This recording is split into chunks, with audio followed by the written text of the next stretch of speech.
Hello, everyone. Welcome to the Ageless Art Podcast. I'm David Getson, here with Xene Abraham. Hello, hello. So, you had a topic in mind that you wanted to share a discussion with everyone today. Yes. So, I've been contemplating this a little bit lately about vibrations. So, I always thought this was kind of silly that vibrations, we vibrate differently. So, some people are attracted to you based on your vibration. And when I first heard this, people would say, "Oh my goodness, you're so positive. You really have a high vibration." Of course, I don't think that a person can feel their own vibration within themselves. It's like listening to your own voice. It's difficult. Perhaps, yes.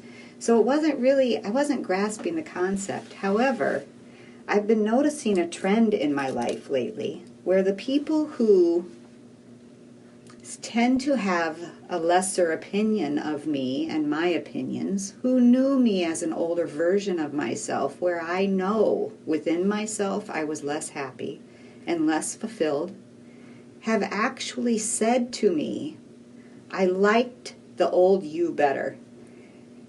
They've said to me, they like the old me better because we differ in opinion now and we did not then. But I recognize that it's a vibration within me because I no longer have this unhappiness or a sadness or a depressive state or a judgment of any sort against these certain things I used to find appalling or difficult. And I think it's changed my vibration. And I do believe now that I don't vibrate like those people. The phase change thing I think is really important and good. In fact, I was, perhaps not coincidentally, I was speaking about this with Brian last night, about the analogy that you can make with something going through a phase change or a register change. And I think that a lot of people kind of are embracing this as a way of understanding something, and some people can think, oh gosh, that sounds new age, and maybe it is. If it is, fine. But I think that it, just like we understand electricity as a flow, no one, these days, because we're used to it, no one thinks of talking about the flow of electrons as weird. No one would come up to you and say, hey, electricity's not water, because we know it's a useful metaphor. And I think that for this kind of personal interaction, vibration might just be, like sound or like light, might just be one of those very useful things. And the whole idea of a change in register, if you think about the way a clarinet works, if you hear a low note on a clarinet and it goes up to the high note, a talented musician will make it sound absolutely smooth, and that's hard to do because it goes through the part where the clarinet goes.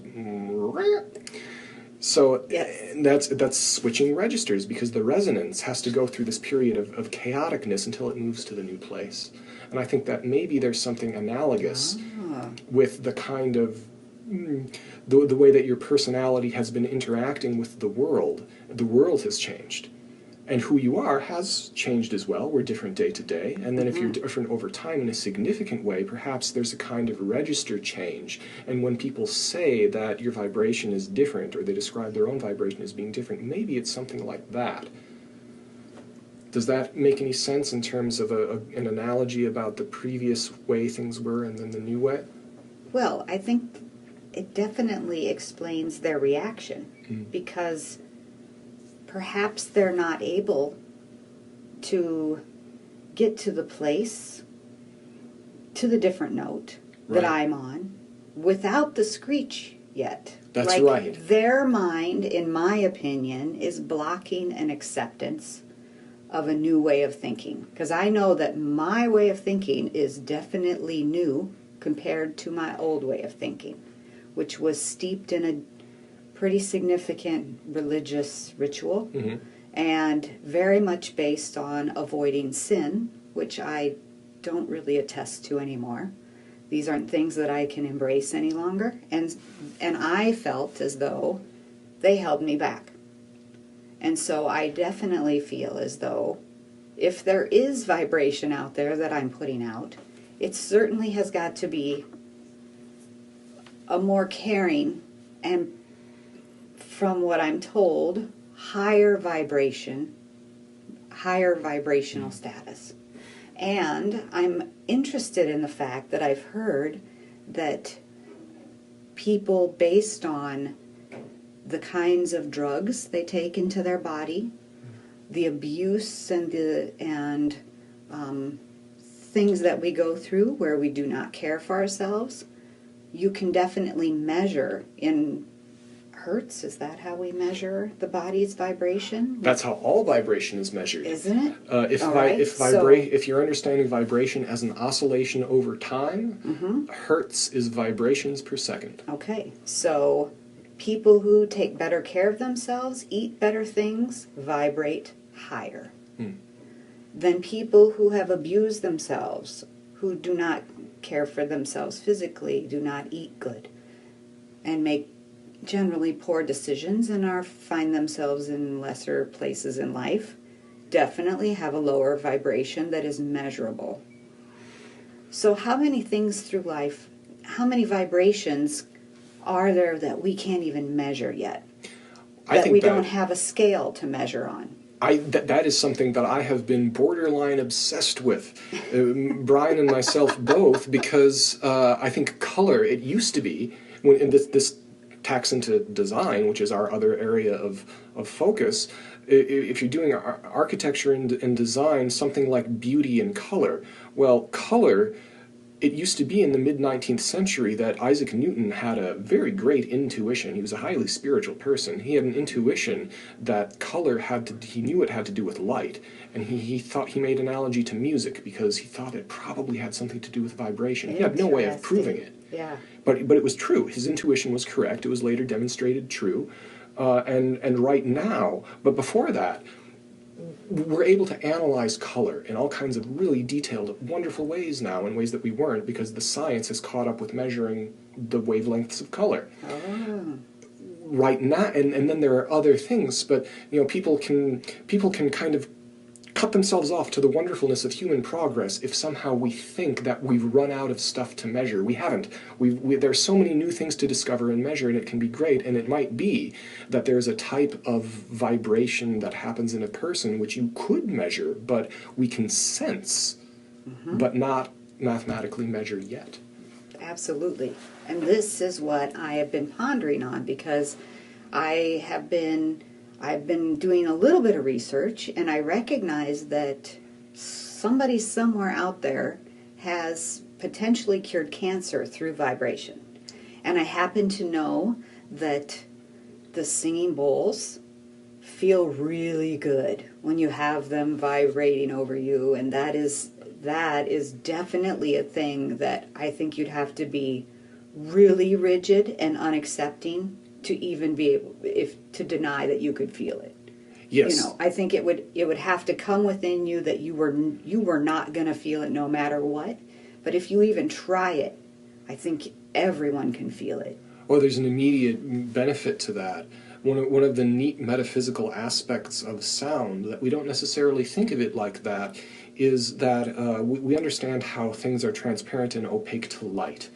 Is that light will go through glass, and the glass is either transparent or translucent. A piece of paper is translucent. A brick, visible light won't go through it. Radio waves do. Sound is something that we as humans with our own unaided senses can perceive, that is that most things are translucent to.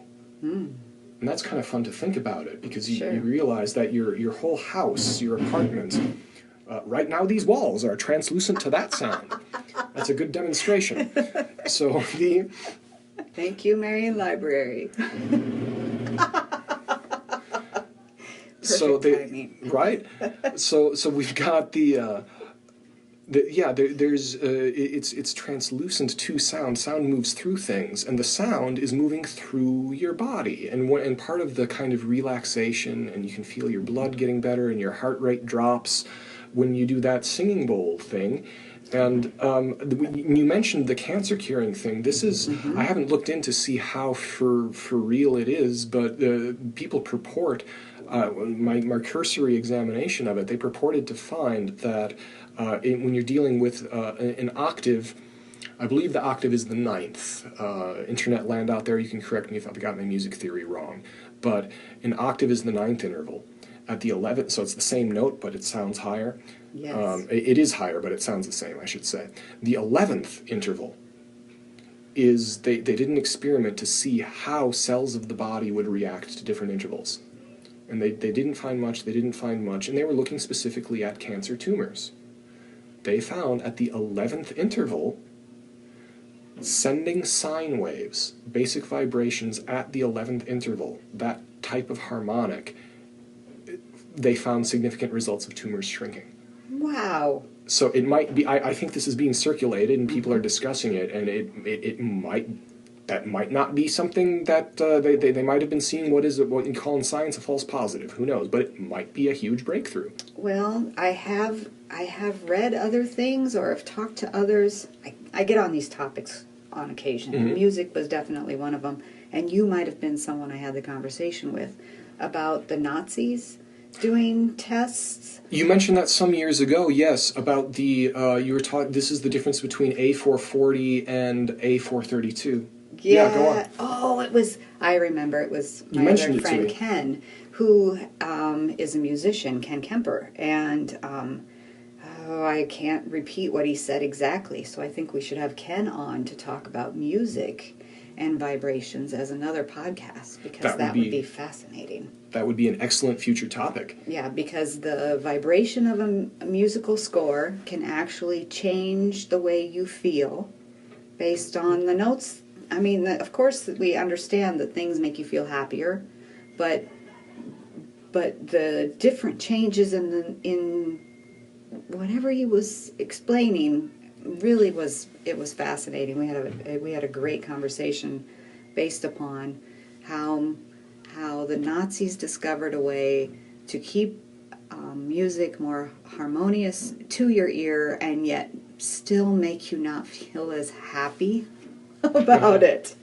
Make you more controllable, perhaps, I guess. From what I've heard of it, I would have to look into the details of that. From what I've heard of it, it has to do with, it may have happened before the 1930s. From what I've heard about this with the A440 and the A432, I mean, they certainly believed and made use of the fact that a concert atmosphere can create a herd environment. And so they definitely use that with film, with radio, with video, and they're not alone. I mean, the Mao, Stalin, dictators in general, a lot of people were... The whole reason that people were scared of Led Zeppelin in the 70s is that they thought that Led Zeppelin was doing this to young people and that they were brainwashing young women to want to be with guys. So, but it's a real fucking right. But everyone, like, they weren't doing anything really bad.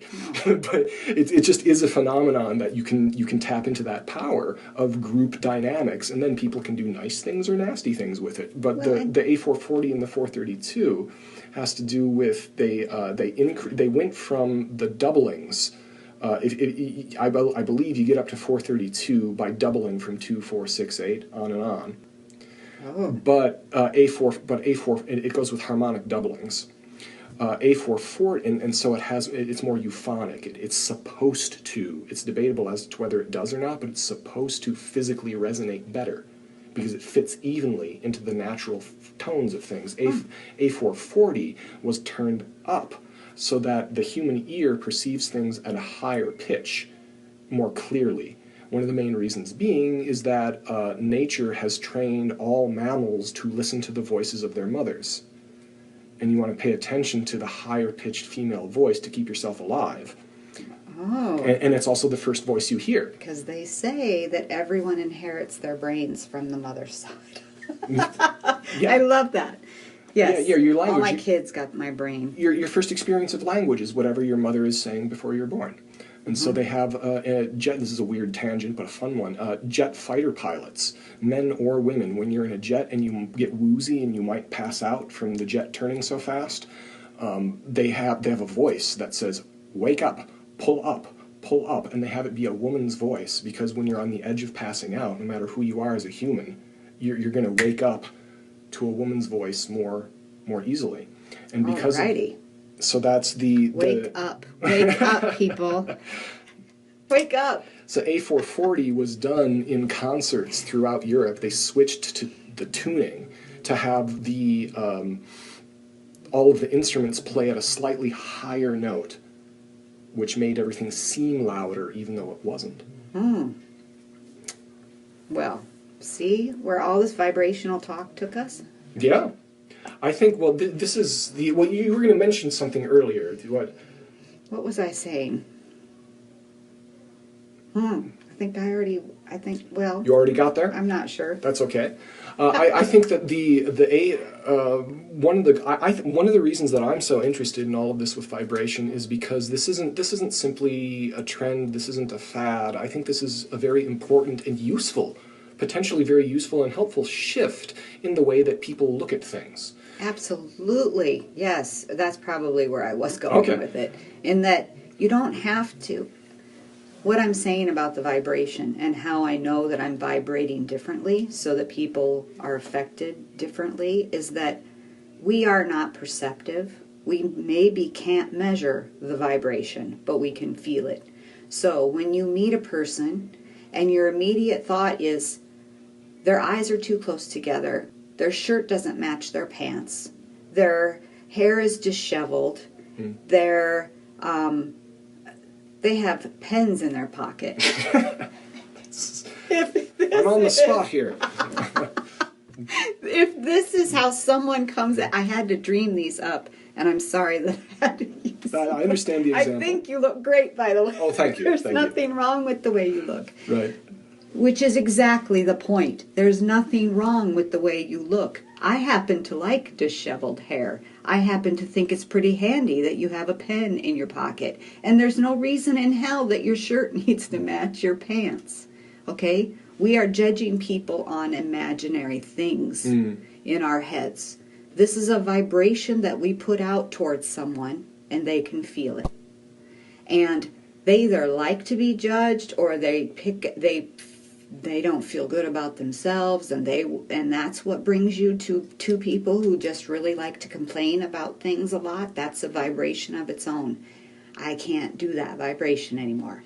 Those kinds of people find me a little repulsive. They think I'm fake. They think that I'm not enjoyable to be around because I can't discuss the same things they want to discuss. On the flip side, I can see where people who I know to have incredibly positive attitudes and good outlooks about life and are open to exploring new ideas and discussing lofty things, these are the kind of people who keep coming into my sphere. And slowly, the people who want to complain are leaving me because I don't vibrate like that anymore. Well, as we hear a door shut, these helpful sound effects, I think that that's an interesting way to see it. That continuing with this kind of metaphor analog, there's a phenomenon called entrainment. That things that are at different, if you have an area, if you have a table with two different vibrations on it, and then you scatter sand on it, the sand will start off all even. And then it'll move into specific patterns. Yep. And then if you desperately want the sand to be in a certain shape, and you keep moving it, it'll move back. You keep moving it, it'll move back. And that might be a way of understanding how the dynamics work sometimes with personal interaction. That it might be possible, and it might be a very good thing for this different circumstance between two people to happen. But if something just keeps moving back and keeps moving back, that is likely a sign that there's something in a broader context. There's something more fundamental underneath that would need to shift. And like you were talking about, that you in a sense have been through a certain kind of register break, of going into a different register. And you've told me about this several times, about this took a lot of energy. There was a lot of work and energy put into that transformation that was going, and some of it was the universe pushing you, and some of it was you going on your own. But someone else, even in order to communicate, and this is why they talk about a good faith effort in a conversation, is that and sometimes it's easier than others with people. If someone's in a very different place, it can be hard for someone to understand them, but it takes the energy to get into that different register. Sure, it does. And I don't ever go at it with the idea that I'm not going to enjoy this interaction, that I'm not going to learn something, at least, about the person, where they're at, where I'm at, the experience in general. Well, and that's the important thing. I think that people are forgetting this. There is a little bit of there are any number of moral panics happening lately that people are freaking out. It's like, what's the new thing to freak out about? And then journalists make money by coronavirus. That's getting the people to freak thing. out, right? And so if you, in that environment, if people disagree and your brain is in emergency mode, it's very hard to think that there could be anything good except someone agreeing with you. But in fact, some people, like the whole point of what people are supposed to do at schools is you're talking and finding with people who disagree with you, because that's the point, not to convince them. It's because you listening to them and you telling what you believe and them chopping that down and you chopping down what they believe, and you're doing this in for good reasons, is because you're both. You're probably not going to change your minds. Are you going to learn a lot? Absolutely. And besides, guys like me, I think it's fun. But people are getting kind of narrowly focused into this kind of panic world. But hopefully we can broaden that out. Absolutely. One of the things that I keep wanting to mention also is that I've read that many doctors have studied this vibrational coincidence or occurrence, and they believe that people who vibrate higher are sick less.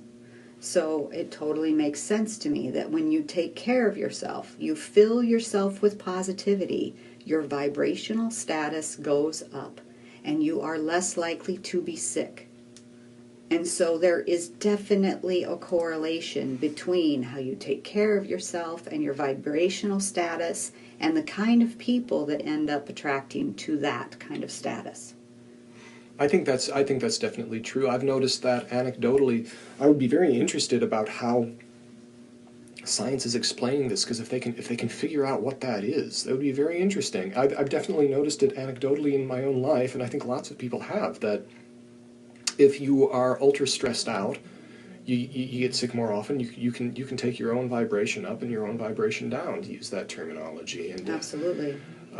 Which I just posted. These are one of my favorite things. To go outside in the sunshine, stand there, think of all the things that you're thankful for. Fill your body with gratitude. Take a deep breath in. Use that sunshine and remind your body that you're in charge and you can heal. So these are things that I happen to, and I can feel love inside me, which has to be the vibration I'm talking about. I can feel it more strongly, and I can feel that something happens. And I think I heal myself because I don't get sick. I've decided that's not on my agenda anymore.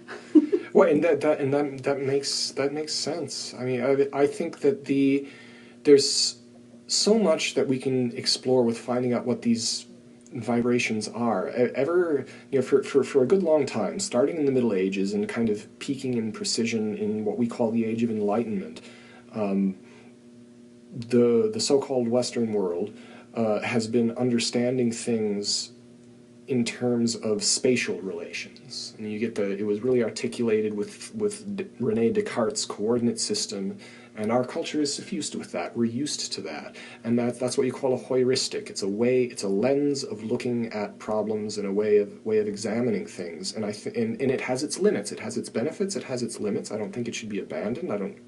Maybe eventually it will be, but I wouldn't hurry that along.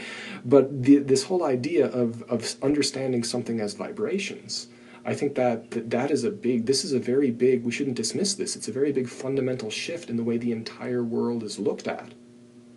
And there are going to be new emotional discoveries because of this. There are going to be new scientific discoveries because of this, because if you're changing the way you're seeing the world, and seeing shape and seeing math, that changes what you notice and what you focus on. And I think that understanding things as vibration is so good to explore. Absolutely. And I think that it requires a little more open-mindedness than perhaps we are willing to accept at this very moment. But I hope that we have given people, through our discussions, because we touched on a couple different things throughout this talk, which was awesome. And I think that we have opened up different avenues that people can pursue themselves in case they aren't ready to accept such a thing yet.